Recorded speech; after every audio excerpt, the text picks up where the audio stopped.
I'm sorry, honey, but the rental house is just too small for all of us tonight, Marcus said, not quite meeting my eyes as he stood in the driveway of the beautiful beachfront property we booked months ago. You and the kids will have to find somewhere else to stay. I stared at him in disbelief. Our two exhausted children slumped against me after the long drive to the Florida coast. The words made no sense. We'd specifically chosen this 4-bedroom house to have plenty of space for our family vacation.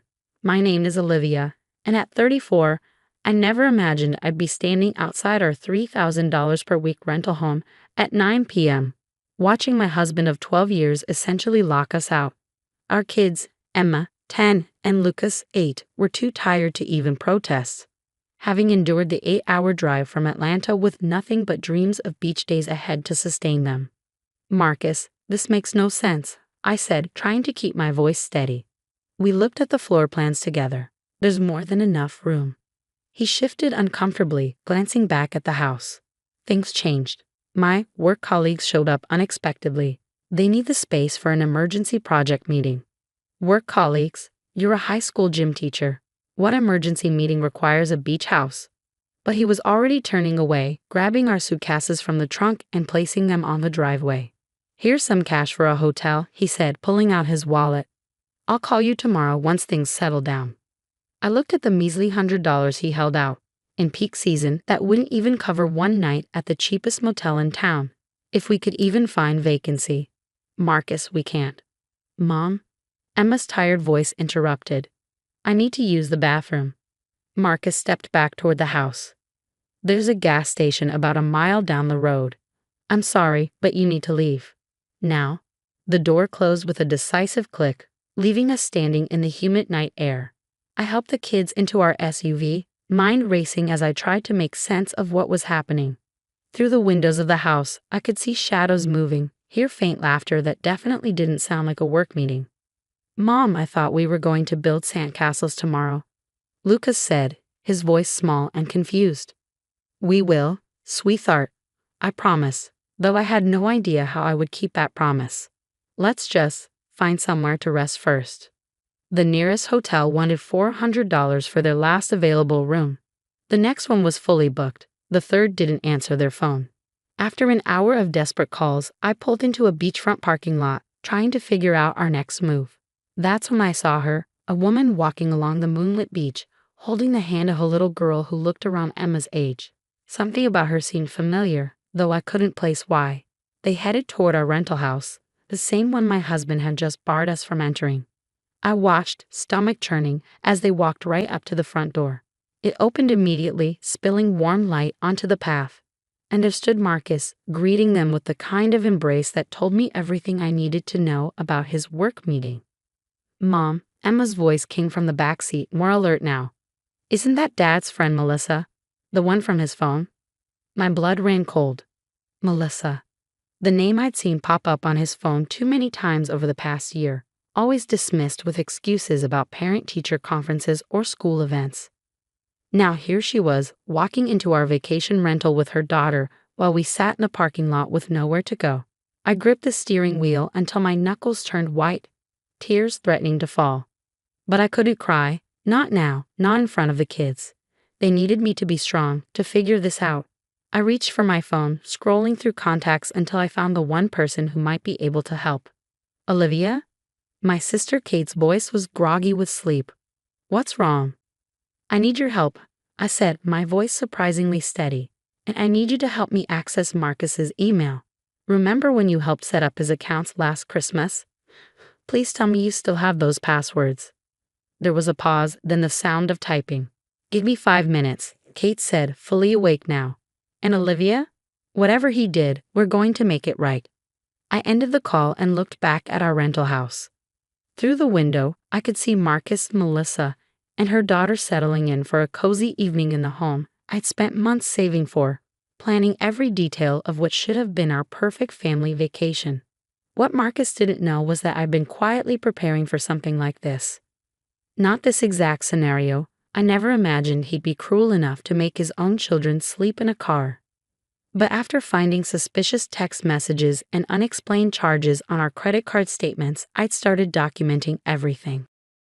My laptop contained a folder labeled Family Photos that actually held screenshots of every questionable transaction, every late night text, every unexplained absence. I even hired a private investigator last month, though I called them off when Marcus seemed to recommit to our family. Planning this vacation with enthusiasm I hadn't seen in years. Now I understood why he'd been so eager to handle all the rental arrangements himself. My phone buzzed. Kate had come through with the passwords. With trembling fingers, I logged into Marcus's email account. And there it was, months of correspondence with Melissa, planning their parallel vacation. The rental agreement showing he actually booked 6 bedrooms, not 4. Airline itineraries for Melissa and her daughter, paid for with our joint account. Mom. Lucas's sleepy voice came from the back. Can we go inside soon? I looked at my children, then at the house where their father was playing happy family with his secret girlfriend. Something inside me hardened into resolve. Yes, baby, I said, starting the car. We're going somewhere even better. I pulled out of the parking lot and drove to the nearest Bank of America branch. It was closed, of course, but the ATM would serve my purpose. I had 20 minutes until midnight, 20 minutes to act before Marcus could realize what I was about to do. Our joint account held just over $45,000, the combined savings we'd been building for the kids' college funds. Marcus had always insisted on keeping the money there instead of moving it to a dedicated education account, claiming we needed the flexibility. Now I understood why. I began withdrawing cash in $800 increments, the maximum allowed. With each transaction, I imagined Marcus's face when he discovered what I'd done. He thought he could discard us, leave his children sleeping in a car while he played house with his girlfriend. He was about to learn a very expensive lesson about consequences. My phone buzzed again, Kate sending more screenshots from Marcus's email. Dinner reservations, spa appointments, even a ring purchase from 2 weeks ago. All paid for with our family savings, all meticulously planned behind my back. I made the final withdrawal just as the clock struck midnight. The account was now empty except for $100, the same amount he tried to give us for a hotel. Poetic justice, I thought, tucking the cash into my purse. I drove to the nicest beachfront hotel in town, the one with the water park the kids had begged to visit when we first planned this trip. Marcus had claimed it was too expensive, insisting we stick to our rental house budget. Good evening, I told the front desk clerk, pulling out my credit card, my personal one, not the joint account Marcus could access. I'd like your best oceanfront suite for the week. And do you still offer those dolphin watching tours my children were asking about earlier? The clerk's eyes lit up. Yes, ma'am. Would you like me to add that to your reservation? It includes breakfast and a private cabana. Perfect, I said, smiling for what felt like the first time in hours. And one more thing, if anyone asks for us, especially a man named Marcus Bennett, we're not here. I carried Lucas to bed while Emma sleepily followed, both kids too exhausted to even notice their luxurious surroundings. As I tucked them in, my phone began buzzing with texts from Marcus. Where are you? The ATM says insufficient funds. What did you do? Answer your phone right now. I silenced the notifications and walked out onto our private balcony, breathing in the salt air. Below, I could see our rental house, its lights still on as Marcus presumably discovered the consequences of his choices. My phone buzzed one final time, an email from Kate. She found something else in Marcus's accounts, something that would ensure he could never hurt us like this again. But that would wait until morning. For now, I watched the moonlight dance on the waves, listening to my children's peaceful breathing from the next room. Tomorrow would bring chaos, confrontation, and change. But tonight we were safe, comfortable, and far from the man who thought he could discard us so easily. I smiled, thinking of the dolphin tour tickets tucked safely in my purse. Marcus had chosen his new family over us? Fine. We would have the vacation of a lifetime without him. The kids and I deserved nothing less. Morning came with a symphony of seagulls and crashing waves. I barely slept, spending most of the night reviewing the documents Kate had uncovered. Each new revelation felt like another twist of the knife Marcus had plunged into our marriage.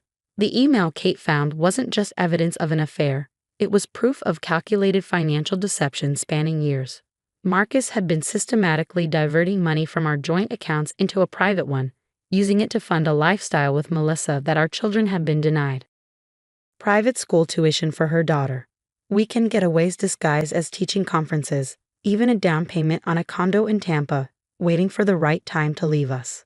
I was still processing this information when Emma wandered onto the balcony, her eyes wide as she took in the ocean view. Mom, this place is amazing. But why aren't we at the other house with Dad? Before I could answer, my phone rang. Marcus again, his 20th call since midnight. This time I answered. Where is my money? He roared, not bothering with pleasantries. Our money, I corrected calmly, is being put to better use than funding your girlfriend's lifestyle.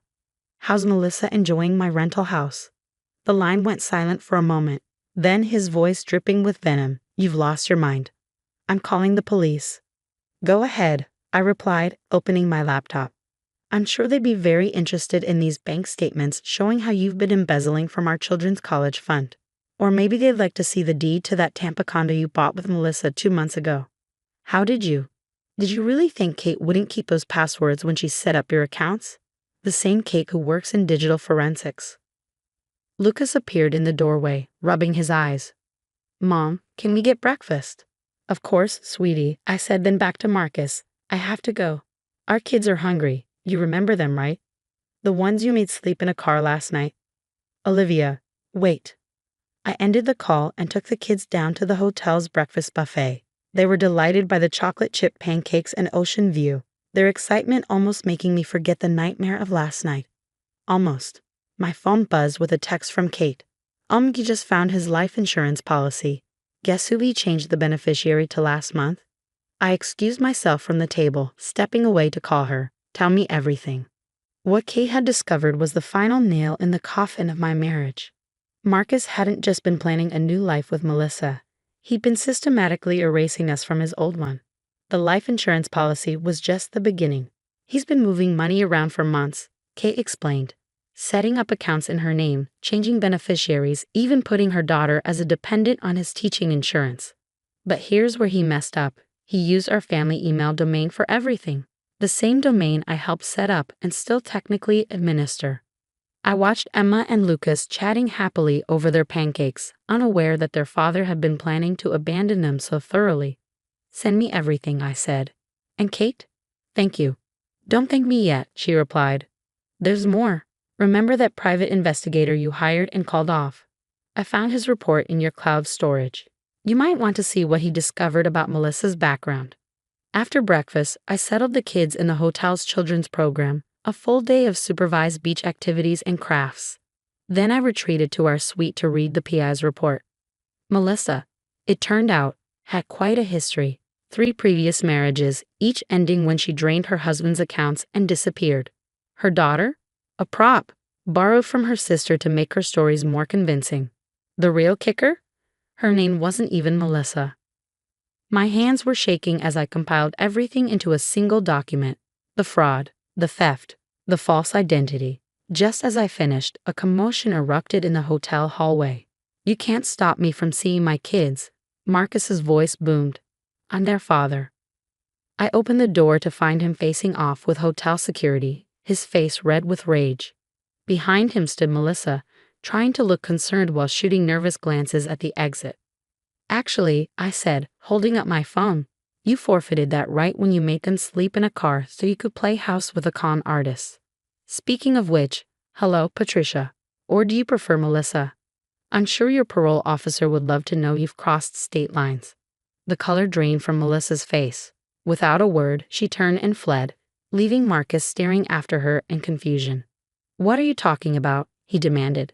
I handed him the PI's report. Seems your girlfriend forgot to mention her outstanding warrants in Georgia and Florida. But don't worry, I'm sure the FBI will help you sort it all out. They're very interested in her pattern of identity theft and bank fraud. Marcus slumped against the wall, the reality of his situation finally hitting him. Olivia, I can explain. Save it for your lawyer. I cut him off. You'll be hearing from mine soon. Oh, and Marcus, the kids are having the time of their lives without you. Emma's going on a dolphin watching tour this afternoon, something you said we couldn't afford while you were buying condos for your girlfriend.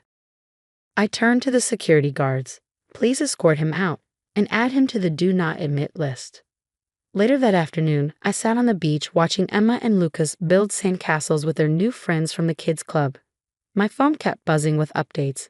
Melissa/Patricia had been arrested trying to board a flight to Mexico. Marcus's school had placed him on administrative leave pending an investigation into misused funds. Kate had found even more evidence of his financial manipulation. But none of that mattered as much as the sound of my children's laughter carrying across the sand. They were resilient, adapting to our new reality with a strength that amazed me. Yes, there would be hard conversations ahead. Yes, our lives would change dramatically. But watching them play, I knew we would be okay. My phone buzzed one final time, an email from my lawyer. She had already filed for emergency custody and frozen all our remaining assets. But more importantly, she had uncovered something interesting about the beach house rental. The property is owned by Patricia's last victim, she wrote. He's willing to testify about how she scammed him, and he's offering to let you and the kids stay there for the remainder of your vacation, free of charge. Poetic justice. I smiled, watching the sunset paint the sky in brilliant oranges and pinks. Tomorrow we would move into the beach house that Marcus had tried to deny us. Tomorrow we would continue building our new life without him. But tonight we would enjoy our oceanfront suite, order room service, and plan our dolphin watching adventure. Tonight we would celebrate our freedom from a man who thought he could discard us so easily. Marcus had chosen his path, thinking he held all the power. He never expected his quiet, accommodating wife to fight back. He never imagined I would not only survive his betrayal but thrive in spite of it. That evening, as I tucked the kids into their plush hotel beds, Emma asked a question that made my heart ache. Mom, is Dad ever coming back? I stroked her hair, choosing my words carefully. Sometimes, sweetie, the best thing a person can do is leave our lives. Your father made choices that hurt us, but we're going to be okay. Better than okay. Because we have each other. Lucas chimed in. Exactly, I smiled. And because we're stronger than he ever knew. After they fell asleep, I stood on the balcony again, watching the moonlight dance on the waves. The beach house that was meant to be the site of our family's destruction would instead become the launching point for our new beginning. Marcus had wanted to throw us away, but he'd only succeeded in setting us free. And as I listened to the rhythm of the ocean and my children's peaceful breathing, I knew with absolute certainty that we had already won. The vacation he tried to steal from us, it was just the beginning of our greatest adventure, a life without his lies, manipulation, and betrayal. A life where my children would learn that they deserved better than what their father had tried to give them. A life that was finally and completely our own.